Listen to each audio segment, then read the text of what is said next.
নমস্কার, রবিজ লাইফ গোজনের একটি নতুন ভিডিওতে আপনাদের সকলকে স্বাগত জানাই।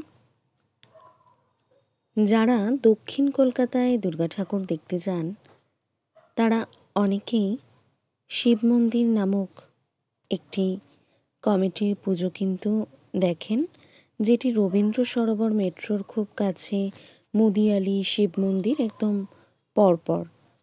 প্রত্যেকেই আমরা দক্ষিণ কলকাতার ঠাকুর দেখার তালিকায় এগুলি কিন্তু রাখি। ঠিক যে জায়গাটিতে শিব মন্দিরের পুজোটা হয়, মানে দুর্গা পুজোটা, তার পাশেই কিন্তু আছে এরকম সুন্দর একটি মন্দির।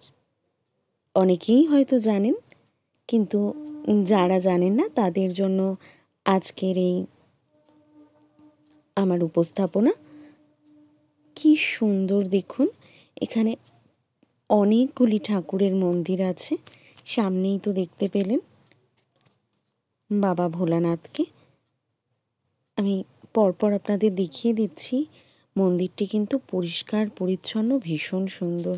এবং হ্যাঁ, ভোগের ব্যবস্থাও যদি আপনারা চান সেটাও রয়েছে। মা কালীর মূর্তি রয়েছে, গণেশজি আছেন, ভোলানাথ রয়েছেন, বজরংবলী আছেন, প্রভু রাম, মা সীতা, ভ্রাতা লক্ষণ আছেন, রাধাকৃষ্ণ আছেন। পরপর এরকম অনেক দেবদেবীর এখানে পুজো হয়। এখানে কিন্তু মহা সমারোহে শিবরাত্রি পুজো অনুষ্ঠিত হয়। এলাকাবাসীর কাছে কিন্তু এই মন্দির একটি ভীষণ শান্তির জায়গা। প্রচুর মানুষ আসেন, আপনারা দেখতেই পাচ্ছেন। দুর্গাপুজোর দিন কিন্তু যারাই দুর্গা ঠাকুর দেখতে আসছেন তারা তো আসছেনই, তাছাড়া এলাকাবাসী তো আসছেন। মন্দিরটি কিন্তু মানে শিব মন্দির সেবা প্রতিষ্ঠান নামে পরিচিত। এবার এই যে শিব মন্দির সেবা প্রতিষ্ঠান নামে পরিচিত, মানে শুধু সেবা প্রতিষ্ঠান বলে নামটাই এখানে যথেষ্ট নয়। এখানে কিন্তু সেবামূলক অনেক কাজ করা হয়।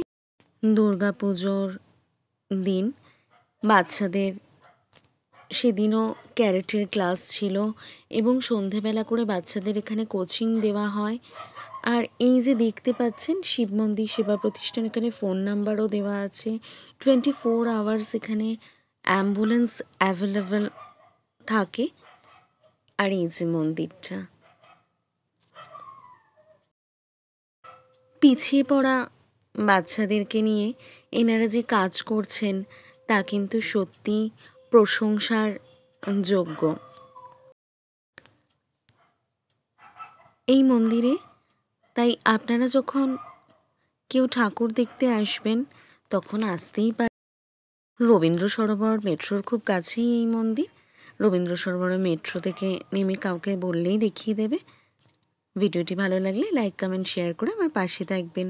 নতুন হলে প্লিজ সাবস্ক্রাইব করে দেবেন।